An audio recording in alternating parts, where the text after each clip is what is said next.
മെയിനായിട്ട് നമ്മൾ കവർ ചെയ്യാൻ ഉദ്ദേശിക്കുന്ന ടോപ്പിക്ക് ലിങ്ക്ഡിൻ വഴി എങ്ങനെയാണ് ഇൻവെസ്റ്റേഴ്സിനെ കണക്ട് ചെയ്യുക എന്നുള്ളതാണ്. ഞാൻ ജസ്റ്റ് ഒന്ന് ഷെയർ ചെയ്യാം.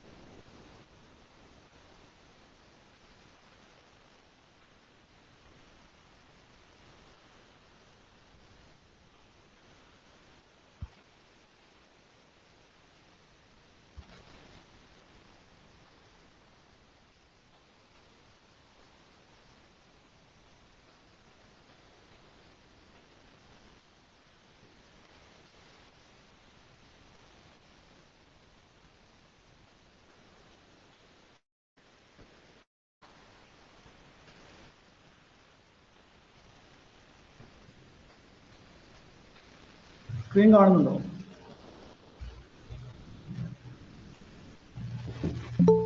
ഓക്കെ. അപ്പോൾ എങ്ങനെയാണ് ഒരു റിയൽ ഇൻവെസ്റ്ററെ നമ്മൾ ലിങ്ക്ഡിൻ വഴി കണക്ട് ചെയ്യാന്നുള്ള ടോപ്പിക്കിനാണ് ഇന്ന് നമ്മൾ മെയിൻ ചെയ്യാൻ ഉദ്ദേശിക്കുന്നത്. അപ്പോൾ അതിൽ തന്നെ എന്തൊക്കെയാണ് നമ്മൾ ഇൻവെസ്റ്റർക്ക് ഫസ്റ്റ് മെസ്സേജ് അയക്കേണ്ടത്, എന്ത് മെസ്സേജ് അയച്ചാലാണ് ഇൻവെസ്റ്റർ റീപ്ലൈ തരാനുള്ള സാധ്യത കൂടുതൽ, എന്തൊക്കെയാണ് ഇൻവെസ്റ്റേഴ്സിന് ചോദിക്കേണ്ടത്, ഇതൊക്കെയാണ് നമ്മൾ മാക്സിമം കവർ ചെയ്യാൻ ഉദ്ദേശിക്കുന്നത്. പിന്നെ ലിങ്ക്ഡിൻ എങ്ങനെയാണ് ഉപയോഗിക്കുക എന്നുള്ളത്, അതായത് എങ്ങനെ ലോഗിൻ ചെയ്യും, അതൊന്നും നമ്മളിവിടെ കവർ ചെയ്യാൻ ഉദ്ദേശിക്കുന്നില്ല. കാരണം ലിങ്ക്ഡിൻ സാധാരണ നമ്മുടെ ഇൻസ്റ്റഗ്രാം ഫേസ്ബുക്ക് തുറക്കുന്ന പോലെ തന്നെ നമുക്കൊരു മൊബൈൽ നമ്പർ ഒരു മെയിൽ ഐ ഡി ഉണ്ടെന്നുണ്ടെങ്കിൽ നമുക്ക് തുറക്കാവുന്നതാണ്.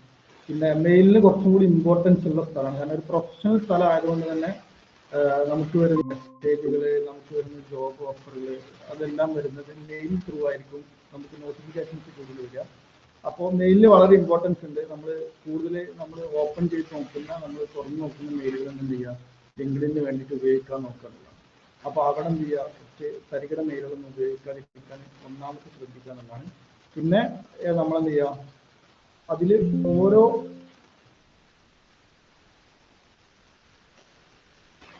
എന്തെല്ലാമാണ് നമ്മൾ കൊടുക്കുന്നത് എന്നുണ്ടെങ്കിലും അതിൽ എങ്ങനെ ഏതൊക്കെ എന്താണ് നമ്മൾ കൊടുക്കേണ്ടത് എന്നും വിശദമായിട്ടുള്ളത് നമുക്ക് കവർ ചെയ്യാൻ ഉദ്ദേശിക്കുന്നുണ്ട്. അതായത് ആദ്യം നമ്മൾ ഒരു ഇൻവെസ്റ്റർക്ക് മെസ്സേജ് അയക്കുകയാണെന്നുണ്ടെങ്കിൽ നമ്മൾ ആദ്യം നമ്മളെ പേരൊന്ന് പറയാം. പിന്നെ അവർ നിലവിൽ ഇൻവെസ്റ്റ് ചെയ്തിട്ടുള്ള സ്റ്റാർട്ടപ്പുകൾ ഉണ്ടാവും. അതായത് അവരുടെ പ്രൊഫൈലിൽ പോയാൽ കാണാം. അതല്ലെങ്കിൽ അവർ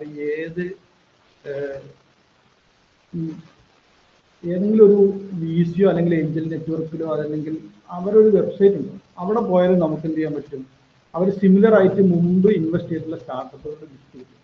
ആ സ്ഥലത്ത് നിന്ന് നമുക്ക് എന്ത് ചെയ്യാൻ പറ്റും, അവർ നമുക്ക് പറ്റിയ ആളാണോ അല്ലേന്ന് നമുക്ക് ഐഡന്റിഫൈ ചെയ്യാൻ പറ്റും. അതായത് നമുക്ക് മെസ്സേജ് അയക്കണോ വേണ്ടെന്ന് തീരുമാനം എടുക്കുന്ന ആൾക്കാണ്.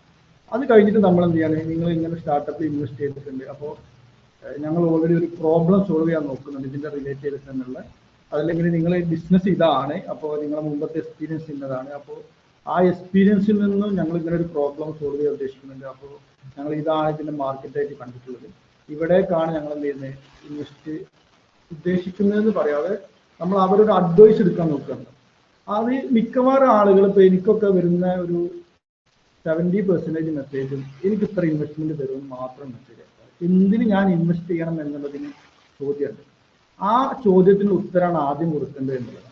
അതല്ലാതെ എനിക്കൊരു 10 കോടി തരുമോ എന്ന് ചെയ്യുക, അങ്ങനത്തെ പ്ലീസ് ഇൻവെസ്റ്റ് മൈ സ്റ്റാർട്ടപ്പ്, അല്ലെങ്കിൽ എനിക്കൊരു 10 CR ഇൻവെസ്റ്റ്, ഇങ്ങനത്തെ കോമൺ ആയിട്ടുള്ള വളരെ ലേസി ആയിട്ടുള്ള ചോദ്യങ്ങൾ എന്ത് ചെയ്യുക, ചോദിക്കാതിരിക്കുക. അങ്ങനത്തെ മെസ്സേജ്, കാരണം നമ്മൾ ലിങ്ക്ഡിനിൽ ഒരു ഫസ്റ്റ് ഒരു ആൾക്ക് നെറ്റ്വർക്ക് ചെയ്യുന്ന സമയത്ത് നമുക്ക് കിട്ടുന്ന ആ ഒരു ഫ്രീ മെസ്സേജ് എന്ത് ചെയ്യുക, അത് മിക്കവാറും നമ്മൾ കണക്ഷൻ കൊടുക്കുന്ന സമയത്ത് അവർ കണക്ഷൻ സ്വീകരിച്ചില്ലെങ്കിൽ പിന്നെ നമുക്കവിടെ മെസ്സേജ് അയക്കാനുള്ള ഓപ്ഷൻ ഇല്ല.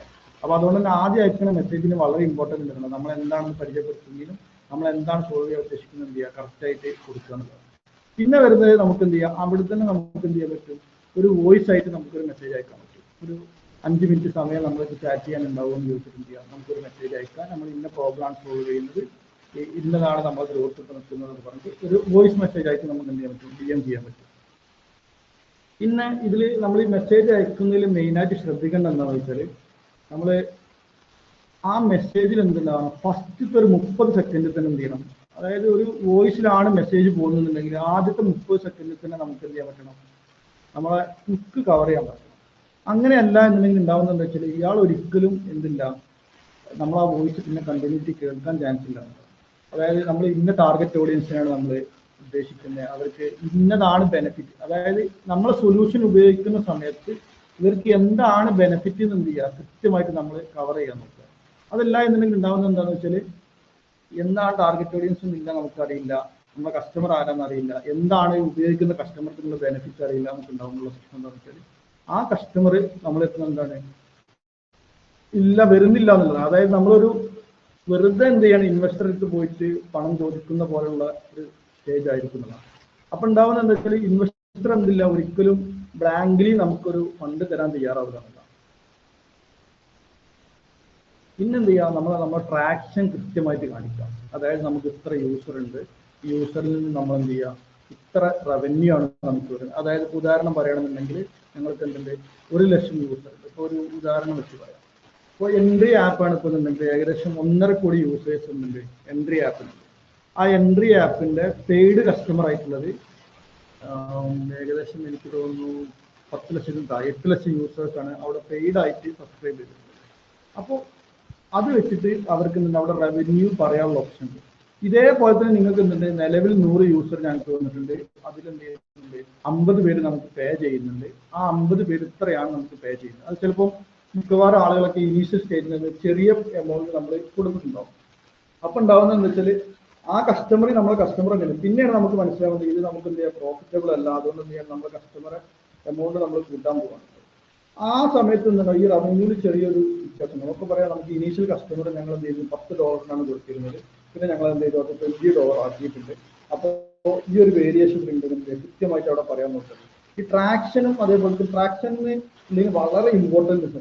അതായത് നമ്മൾ ഇൻവെസ്റ്റർ ഇട്ട് പോകുന്ന സമയത്ത് ഇൻവെസ്റ്റർ ഏറ്റവും കൂടുതൽ നോക്കുന്നത് നിലവിൽ നമ്മളെ ബിസിനസ്സിലുള്ള നമ്പറുകളാണ്. നമ്പറുകൾ എന്ന് പറഞ്ഞാൽ നമുക്ക് എത്ര റവന്യൂ ഉണ്ട്, എത്ര യൂസറെ നമുക്ക് ഉണ്ടാക്കാൻ പറ്റിയിട്ടുണ്ട്, യൂസറിന് വേണ്ടിയിട്ട് എത്ര സ്പെൻഡ് ചെയ്യുന്നുണ്ട്, ഒരു യൂസറെ നമ്മൾ അക്വയർ ചെയ്യാൻ വേണ്ടി എടുക്കുന്ന സമയം എത്രയാണ്, ആ സമയത്തിനുള്ളിൽ നമുക്ക് ഏതൊക്കെ ചാനലുകൾ വഴിയാണ് നമുക്ക് എന്ത് ചെയ്യുന്നത് കസ്റ്റമേഴ്സിന് അക്വയർ ചെയ്യാൻ പറ്റുന്നത്, ആ ചാനലുകൾ സ്ഥിരമായിട്ട് നമുക്ക് സ്കെയിൽ ചെയ്യാൻ പറ്റുന്നതാണോ, അതല്ലെങ്കിൽ ഒരു സീസണിൽ മാത്രം വന്നിട്ടുള്ള ചാനലാണെന്നുള്ള ചിന്തിക്കും കൃത്യമായിട്ട് അവർ നോക്കുന്നുണ്ട്.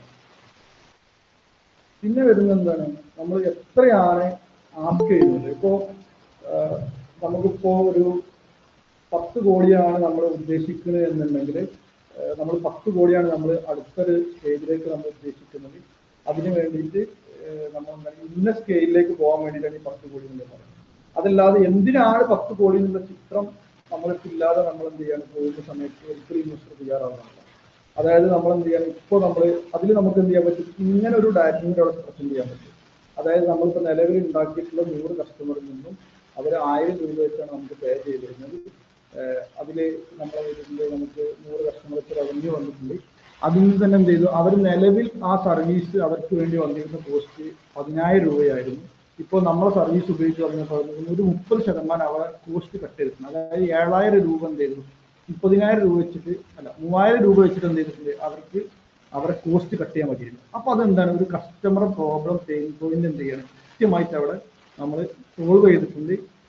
ആ സൊല്യൂഷൻ എന്താണ്, കസ്റ്റമർ വിന്നിങ് ആണെന്നുള്ളതാണ്.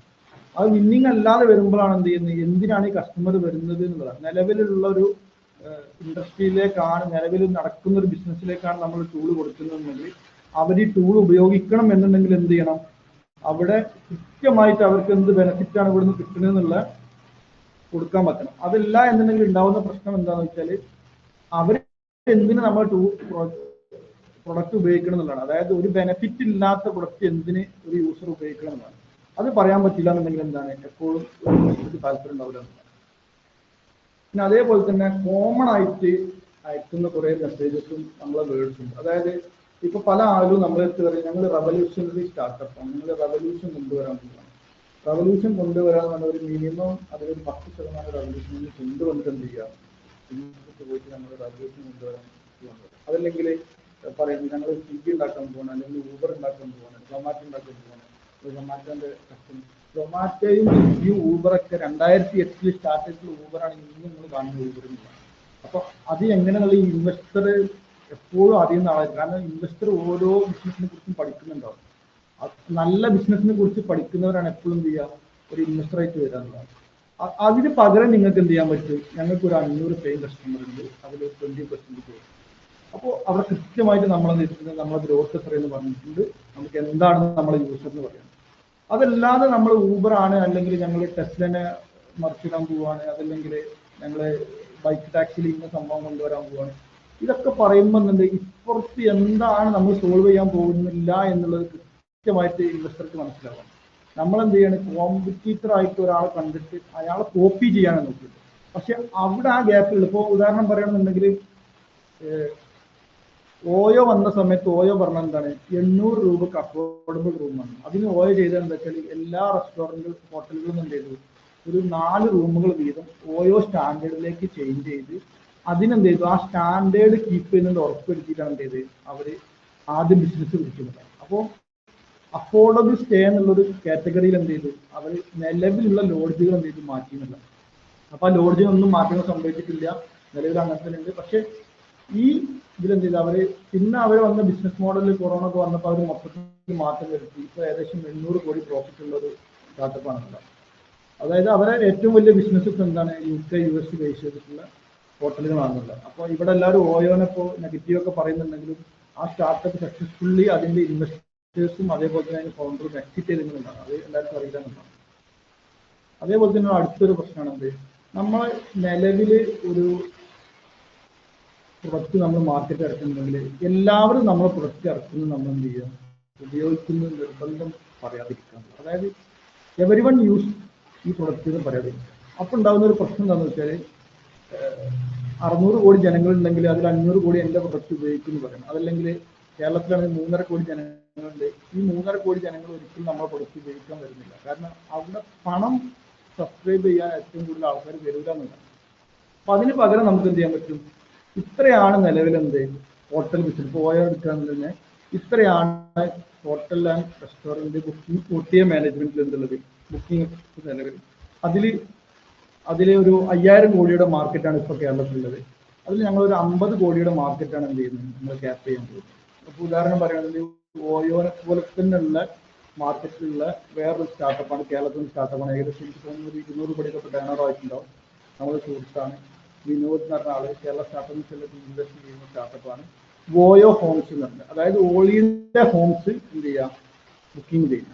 അപ്പോൾ അവിടെ അവർ ചെയ്യുന്നത് എന്താ വെച്ചാൽ ഈ ടാറ്റ അതേപോലെ തന്നെ വലിയ ബ്രാൻഡുകളുടെ കയ്യിലുള്ള ബംഗ്ലാവുകൾ ഏറ്റെടുത്തിട്ട് എന്ത് ചെയ്തു, അത് ഓളിയുടെ ഹോംസ് ആക്കി മാറ്റിയിട്ടുണ്ട്. എന്നിട്ട് എന്ത് ചെയ്തു, അവിടെ കസ്റ്റമർ കൊണ്ടുവരുന്നത്. അപ്പൊ അവിടെ എന്തുണ്ട്, ഇത്ര ഇതിലുള്ള ഒരു കസ്റ്റമേഴ്സിനെ ഞങ്ങൾ ടാർഗറ്റ് ചെയ്യുന്നത്, അല്ലാതെ ഈ 5000 കോടിയിലുള്ള എല്ലാവരെയും ഞങ്ങൾക്ക് ടാർഗറ്റ് ഇല്ല ശരിക്കും. അത് റിയലൈസ് ചെയ്തിട്ട് മാത്രം എന്ത് ചെയ്യുക, നമ്മളത് പറയാൻ നോക്കുന്നത്. അതല്ലാതെ വരുമ്പോൾ ഉണ്ടാകുന്ന പ്രശ്നം എന്താണെന്ന് വെച്ചാൽ നമ്മൾ ബ്ലാങ്ക്ലി ആണ് നമ്മളിതെല്ലാം പറഞ്ഞ് നമ്മളെ നമ്പറുകൾക്ക് കൃത്യത ഇല്ല എന്നുള്ളതാണ് നമ്മളെ ഇൻവെസ്റ്റർക്ക് പെട്ടെന്ന് മനസ്സിലാവുന്നത്. അതുകൊണ്ട് തന്നെ എന്ത് ചെയ്യും, അവരെ ഒറ്റയടിക്ക് നമ്മളോട് എക്സിറ്റ് ചെയ്യാൻ പറ്റുന്നത്.